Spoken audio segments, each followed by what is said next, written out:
En las preguntas del tema 2, la primera dice, ¿cómo podemos encontrar el Espíritu Santo cuando nos encontramos en conflicto o simplemente cuando no sabemos cómo invocarlo? Miren, el simple hecho, el simple deseo, ¿sí?, que hay en el corazón de decir, quiero ser iluminado por el Espíritu Santo, ese deseo que con toda sinceridad tenemos en nuestra vida, ya habla de una oración. O sea, cuando tú dices, no quiero dejarme guiar solo, quiero invocar, quiero la presencia, la luz del Espíritu Santo para tomar esta decisión o para manejarme en esta vida, esa ya es una oración.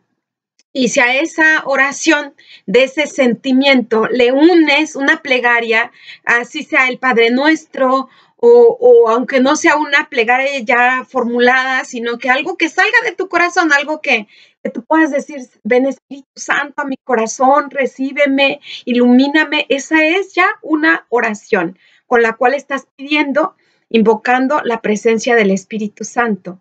Sí, por eso dice, ¿cómo podemos encontrar el Espíritu Santo cuando nos encontramos en conflicto? Es ahí donde más podemos encontrarlo, cuando estamos en conflicto. Dice, o simplemente cuando no sabemos cómo invocarlo. Miren, así como un niño de 2 años, ¿ustedes creen que él se está pensando cómo pedirle a su mamá lo que necesita?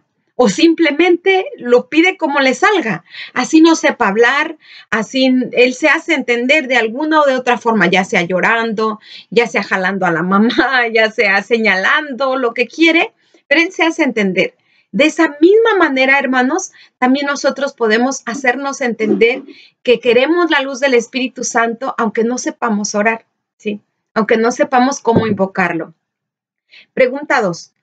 Solo contenta por lo aprendido y conocido de la importancia del Espíritu Santo. Muchas gracias. 3. Tengo una duda, no de la clase.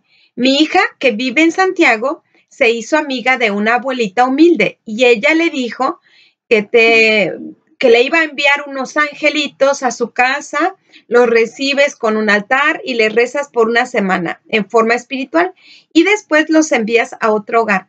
¿Eso será de la religión católica? Porque la abuelita es católica, muchas gracias. Esto de los ángeles, de las visitas, es un invento de la nueva era para destruir nuestra fe católica, que suscita entonces, estos 7 angelitos suscitan la superstición, porque la iglesia solamente venera reconocidamente a 3, San Miguel, San Rafael y San Gabriel, únicamente. Los demás no están reconocidos por la iglesia católica y son invocaciones vacías. El demonio entonces se apodera de esas invocaciones vacías. Y por eso, miren, por eso digo que es fomenta la superstición. ¿Qué significa superstición? Cuando nosotros ponemos a otra persona, a otro ser, en el lugar de Dios. Ya con este tema de la pandemia, ¿sí? Muchas personas se sienten necesitados de lo espiritual. Y por eso, como esto es algo tan fácil, porque recibo a los ángeles, hago una oración, que una vara de incienso, que una vela y una imagen de un santo. Es todo lo que me pide. Pero Dios no nos pide solamente eso, prender una vela, una vara de incienso y un vaso con agua. Dios nos pide mandamientos, sacramentos, nos pide que llevemos una vida de amor, de caridad con el prójimo, de respeto, no simplemente esa práctica donde ya incluso tranquilizo mi conciencia y ya no voy más allá. Esos ángeles se mencionan como que son poderosos y te van a resolver la vida, te van a traer muchas bendiciones. El único que es poderoso es Dios. Y esos ángeles no pueden ocupar su lugar, ¿sí? Es diferente a que, por ejemplo, nosotros tenemos la devoción a la Virgen Santísima y a los santos. Ellos son intercesores, pero tenemos que aclarar que no son los santos los que hacen los milagros, que es Dios el que nos trae el bienestar, el que es origen de toda cosa buena es Dios. No los santos, ni tampoco la Virgen. Ellos son intermediarios, son intercesores, pero esta superstición de los 7 ángeles que visitas es una invento de la nueva era. 2, invocaciones vacías. Y el demonio se apodera de cualquier invocación vacía. Así que no hay que recibirlos, ¿sí? No hay que aceptarlos porque no es de la Iglesia Católica. ¿Por qué? Porque suscita la superstición. Y también porque nos tranquiliza la conciencia para ya no ir profundizando más en el conocimiento de Dios, sino que ya te quedas como que con esa visita de los ángeles me lleno de paz. Y yo he visto en los chats que mandan de esta superstición y que me lleno de paz y que lo recibí y que estuve muy contenta, pero en realidad es también sugestión, o sea, te sugestionas, como te dijeron que eso te iba a pasar, bueno, tú te sugestionas y también puede ser actuación del demonio. Y con eso no hay que ponernos a jugar, hermanos. El demonio realmente lo hemos visto en clase, es como un león rugiente que está buscando a quien devorar. El demonio es súper astuto y el demonio también se reviste de verdad, pero en el fondo nos engaña, ¿sí? El demonio es tan astuto que incluso se disfraza de algo bueno, como incluso pueden ser estos 7 ángeles, pero en realidad es totalmente negativo. O sea, tú te quedas con una práctica sencilla que te tranquiliza la conciencia y ya no vas al verdadero Dios. Es Jesucristo con todos sus preceptos, sus mandamientos, con todo lo que Él nos pide, pero porque nos da muchísimo. Dice entonces, yo le recomiendo que le diga que no lo reciba, que le explique a la abuelita, porque si bien la abuelita es católica, pero todo esto confunde a las personas, porque ese es el plan de la nueva era, engañar, confundir, hacer pasar como que es algo bueno porque son ángeles, sí, pero también hay espíritus del demonio, también los demonios son espíritus. ¿Por qué le tenemos que dar sentido al sufrimiento? No entendí muy bien esa parte. ¿Por qué sufrir? Hoy en la clase, ¿por qué sufrir? En la clase se abordó como algo, entre comillas, normal o bueno, cuando sin embargo es lo peor. Miren, queridos hermanos, efectivamente, el sufrimiento es algo bueno. Es algo bueno. Miren, yo conozco el pez que se llama el salmón. El pez está acostumbrado, este pez salmón está acostumbrado, ese pez se da en los ríos. Y ese pez siempre nada contracorriente, siempre, como en forma de saltitos. Y cuando llegan las grandes tempestades, que crecen los ríos, que se desbordan, que arrastran piedras, el único pez que sobrevive es el salmón, porque está acostumbrado, sí, está habituado a nadar contracorriente, a ir contracorriente. Obviamente que si nosotros no entendemos esto en el contexto divino, no podemos entender el sufrimiento. Y sin Dios, el sufrimiento es lo peor, ¿sí? Si tú le quitas a Dios al sufrimiento, es lo peor, como bien lo comentaron aquí. Es lo peor que puede existir. O sea, un sufrimiento sin Dios es lo peor, es el peor desastre que puede existir. Pero en este mundo existe el sufrimiento, existe la incomodidad, el sufrimiento en general. ¿Sí? El cuerpo se va deteriorando y tarde o temprano, cada uno de nosotros nos toca sufrir. Y cuando nosotros aprendemos a sufrir, o sea, dándole un sentido, de verdad, hermanos, es diferente. Yo les voy a invitar a que ustedes hagan la prueba. Hagan la prueba porque si no hacen la prueba, es como que la monja está loca. O sea, ¿cómo se le ocurre venir a decir que el sufrimiento es bueno? Y lo que decíamos en clase es lo siguiente. Miren, si el sufrimiento no fuera bueno, Jesucristo tiene todo el poder. Él es Dios. Y Él podía hacer así fácilmente que se acabara el sufrimiento, erradicarlo. Pero miren, Jesucristo no erradicó el sufrimiento del mundo. Él lo asumió en su carne. Él siendo Dios, nació en pesebre, en el mes del más terrible invierno. Sufrió trabajos, sin duda enfermedades, sin duda pasó 30 años de su vida sometido o obediente a sus padres o a su madre, porque José murió, no sabemos en qué momento, pero Él ya no estaba cuando Jesús comienza su misión. Leemos en los evangelios que a Jesús muchas veces no le quedaba tiempo ni de comer, dormía más o menos, hasta incluso un día estaba tan agotado, pero tan cansado, que subió a una barca y se quedó dormido completamente. Y por más que estaba la tempestad, los gritos de los apóstoles, el movimiento de la barca, Jesús seguía dormido hasta que lo fueron a sacudir. Maestro, nos estamos hundiendo. ¿Se dan cuenta? O sea, Jesús tenía el poder sobre todo porque si resucitó muertos, si caminó sobre las aguas, si calmó las tempestades, si multiplicó los panes, y sin embargo, él sintió el hambre, ¿sí? Recordemos cuando fue al desierto a orar, 40 días sin comer. Por eso después vino la tentación. Yo puedo convertir esta piedra en pan.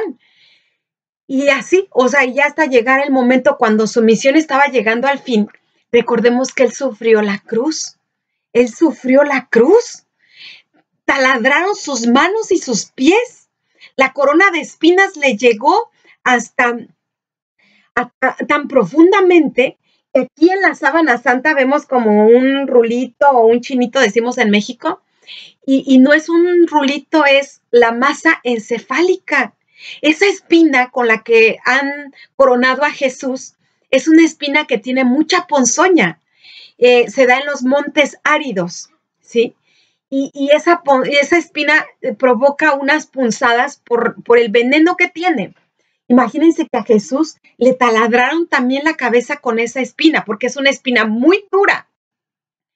Y todo ese dolor, todo ese sacrificio, estar colgado, pendiente de la cruz, apoyado de las llagas de las manos y de los pies, y donde para respirar tenía que hacer el esfuerzo sobrehumano de apoyarse en sus llagas para poder jalar un poco de aire en sus pulmones, que también uno de ellos con la flagelación había sido ponchado. O sea, ni siquiera nos imaginamos tantito el sufrimiento que Jesús pasó, pero él sufrió dándole sentido a ese sufrimiento. En el Evangelio de San Juan, en el capítulo 17, dice claramente, yo voy al sacrificio que me hace santo, ¿sí? Por ellos. Yo me ofrezco, Padre, por ellos. Todo el sufrimiento que él pasó fue pensando en nosotros. Las veces que caía bajo el peso de la cruz, pero pensaba en nosotros y se levantaba. Miren, esto, hermanos, igual se parece al sufrimiento que un padre de familia tiene que realizar, aún con temperatura. Yo conozco padres de familia que se levantan a trabajar porque piensan en la comida de sus hijos. Ese sacrificio es por amor. Jamás he encontrado a un solo caballero que se arrepienta de haberse sacrificado por amor a sus hijos. Jamás, al contrario. Yo me sacrifiqué, pero ahora tengo la satisfacción de que mis hijos son unos hombres de bien. Y por eso entiendo que Dios viene a darle sentido a ese sufrimiento. Él asume el dolor, aunque para nosotros sea algo detestable. Sin embargo, hermanos, es lo que Jesús nos enseña, ¿sí?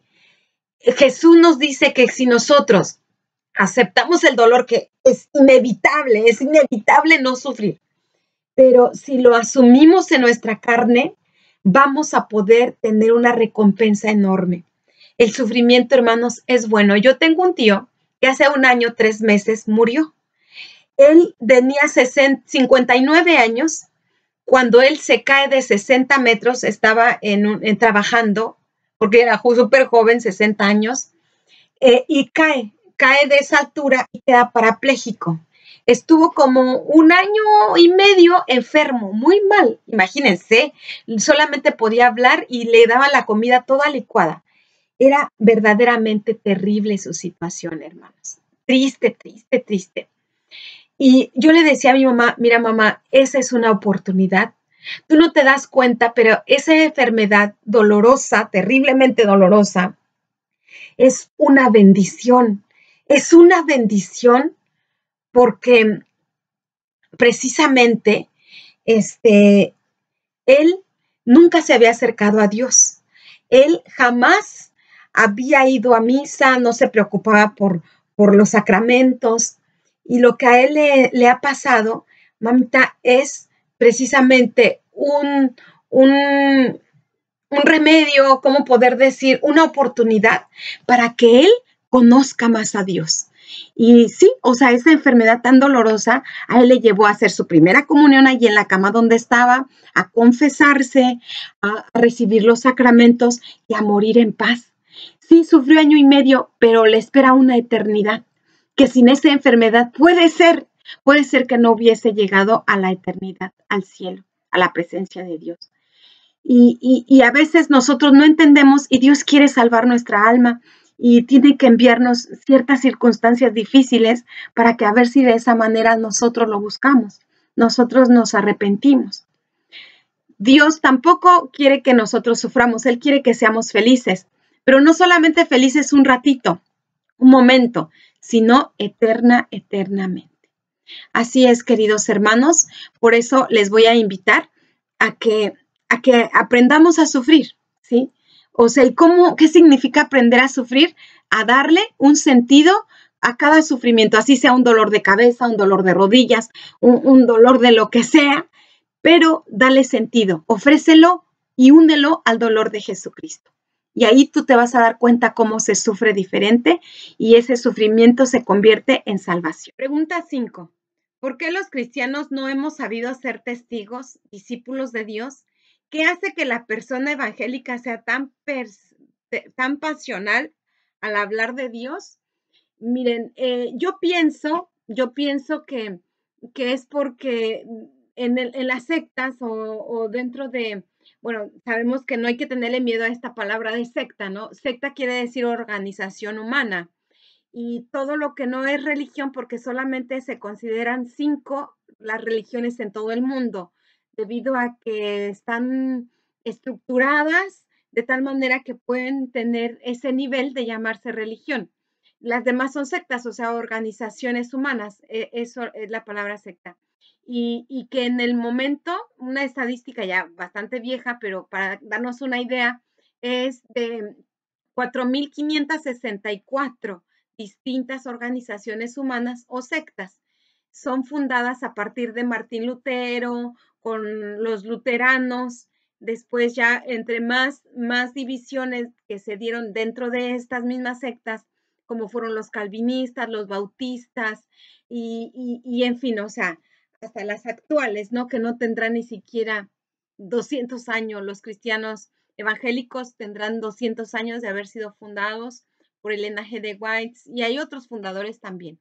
En fin, pero hablando de estas sectas, ¿por qué son tan, como lo dice aquí, tan pasionales? Puede ser que desde el principio se les infunde mucho el miedo.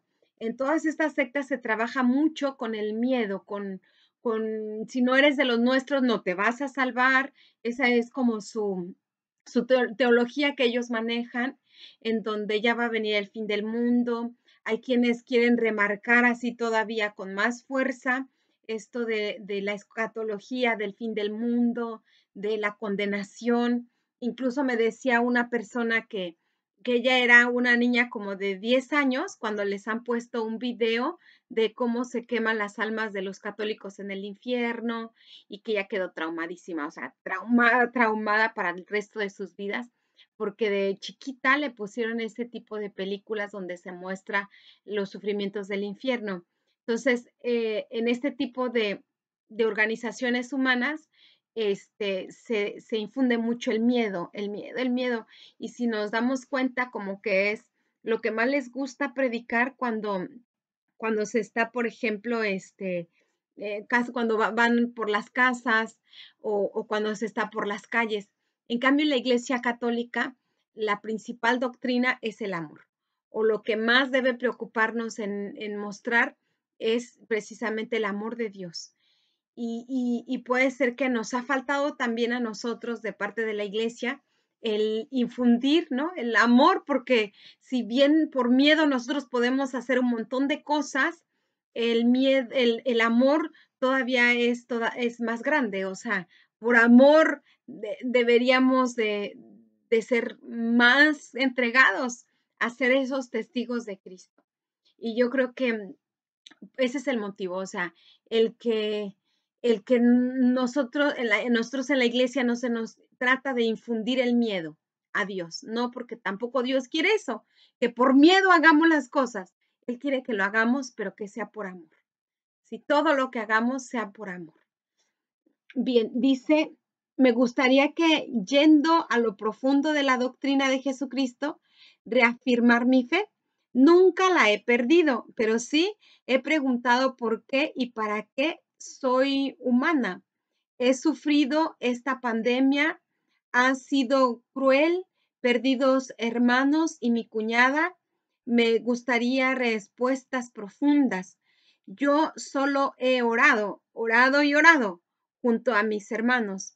Mi espíritu se tranquilizó con la oración, pero es tan difícil el hágase tu voluntad cuando te toca y aquí estamos, buscando tal vez, buscando, 3 puntos seguidos. Tal vez era el momento justo, como lo dijimos en clase. Creo que a lo mejor hacemos muchas, en mi caso, sería bueno hacer un hincapié en el tema. Sí, o sea, miren, el sufrimiento es mucho. Igual a mí me tocó sufrir en esta pandemia el que murió mi abuelita y a los 9 días de que muere ella, muere su hijo, o sea, mi tío, hermano de mi mamá, a quien de verdad éramos tan cercanos porque él era soltero cuando nosotros nacimos, así que siempre como un muchacho que le gustaban tanto los niños, vivíamos así como muy unidos, muy, muy unidos. Comía con nosotros, jugaba con nosotros. Entonces, el que muriera por esta pandemia también fue un momento muy difícil, pero si de algo estoy convencida es que todo lo que Dios permite es para nuestro bien y Él sabe el momento. A veces uno puede decir, ¿por qué la gente que tanto reza? Y con esto me acuerdo también de una señora llamada Mari. Ella tenía, sus hijos que eran pescadores artesanales y los dos murieron ahogados, este, en una tempestad en el mar. Y ella, por ejemplo, siempre había sido catequista, siempre había llevado la Virgen Peregrina a las casas, siempre organizaba todas la novena del Niño Dios, en fin, una mujer activa, activa, activa en su capilla. Y que le pasen estas cosas, yo creo que solamente la mujer que ha sepultado a un hijo sabe entender el dolor de esa madre, ¿no? Sus 2 hijos varones mueren en este trágico accidente. Y uno puede decir, ¿y de qué sirve tanto rezo? ¿Y de qué sirve tanto que ella ha servido a Dios? Una mujer que es tan buena y entregada. ¿Por qué Dios la hace sufrir de esa manera? Miren, hermanos, la respuesta es la siguiente. Dios sabe a quién le concede esos regalos, ¿sí? Porque los puede superar. Dios sabe que su espíritu está para superar esos sufrimientos. En el cielo, hermanos, hay 5 etapas. Decimos que la Virgen, así lo dice el dogma de la Virgen de la Asunción, que recientemente celebramos, la Virgen subió hasta lo más alto del cielo. ¿Por qué dice que hasta lo más alto del cielo?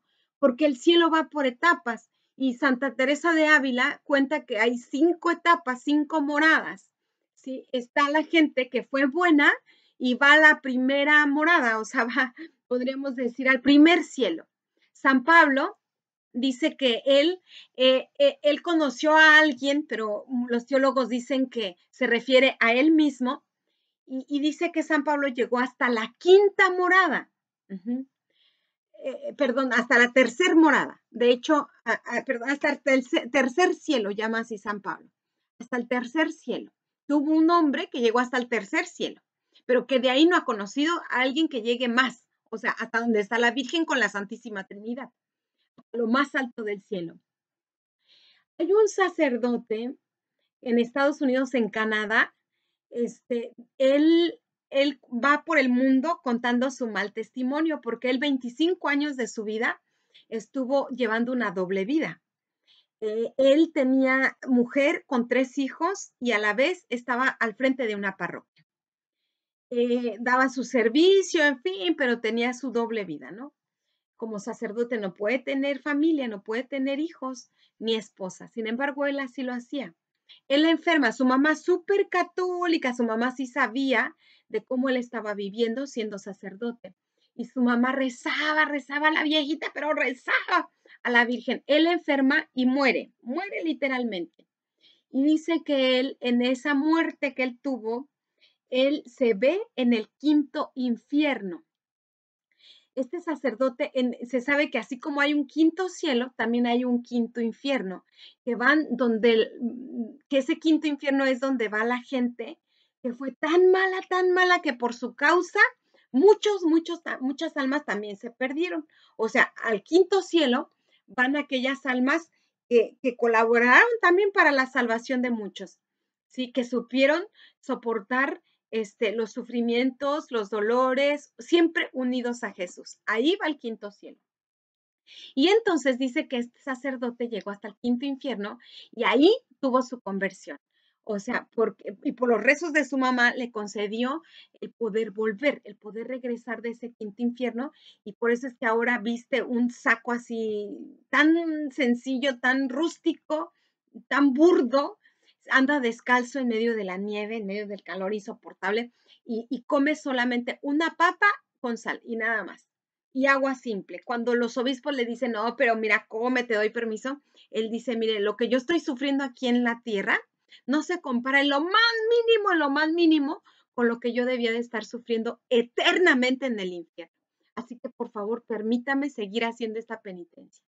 Y así va por el mundo predicando.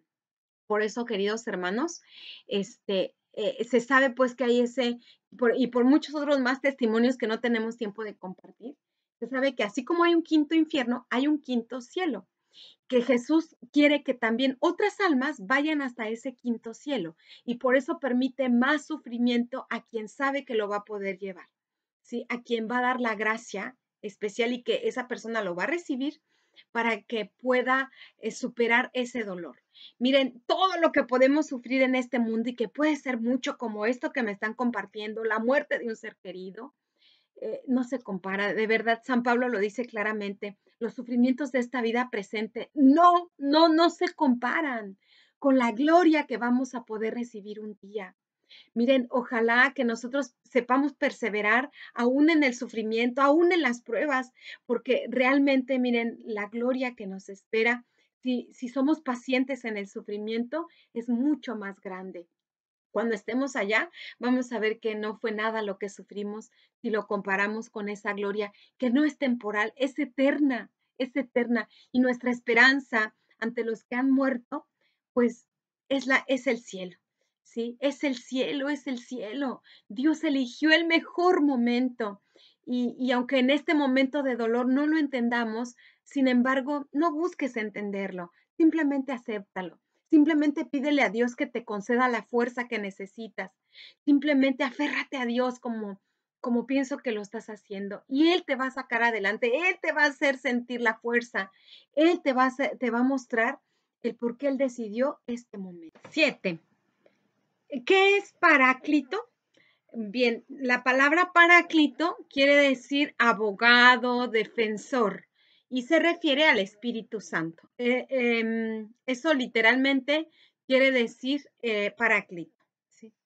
Abogado, defensor.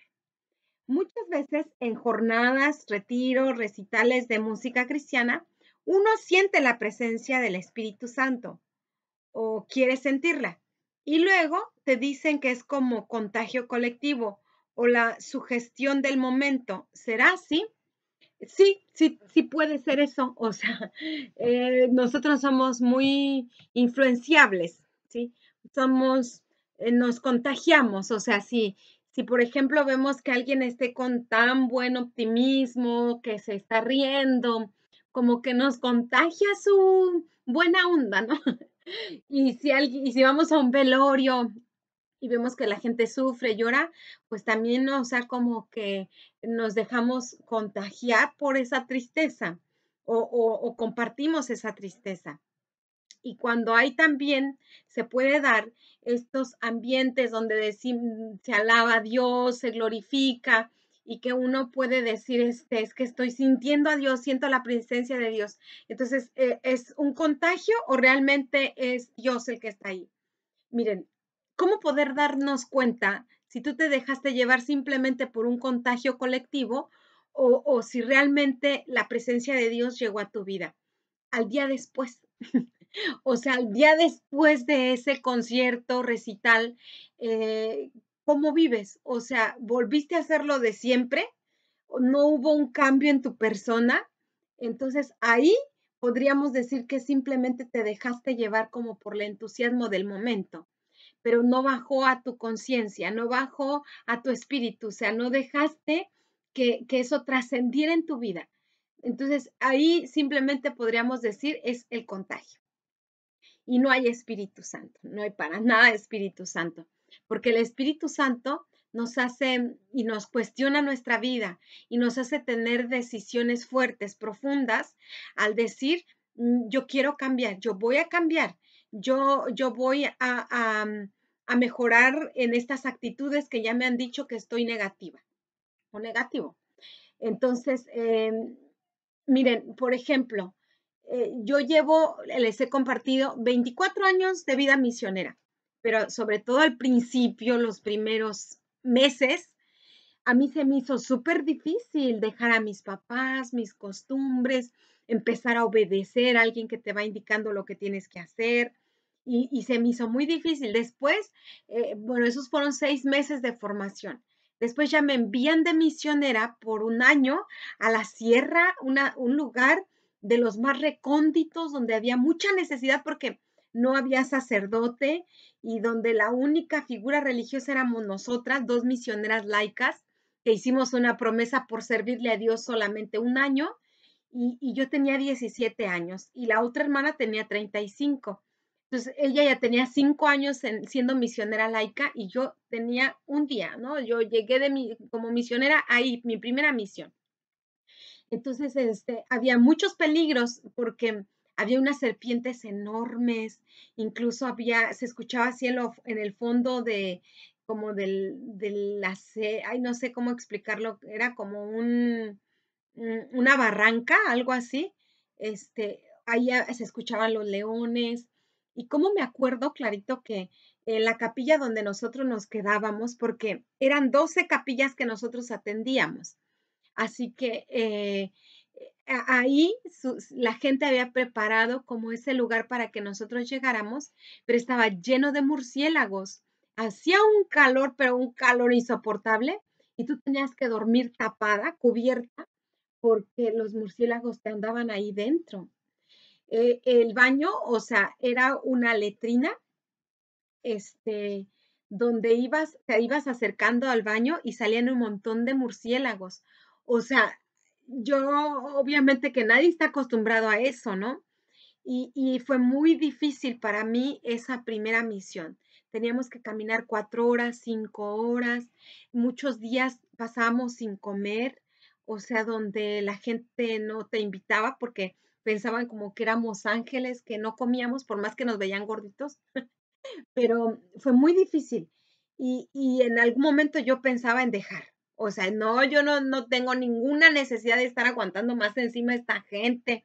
Y yo pensaba en irme, pero resultaba que después de un rato o al día siguiente ya me encontraba yo con nuevo ánimo, con nueva esperanza, con nuevos deseos de evangelizar, de seguir predicando la palabra. Y decía, aquí, ¿quién me lo contagió? O sea, sin duda que es Dios. Ujú.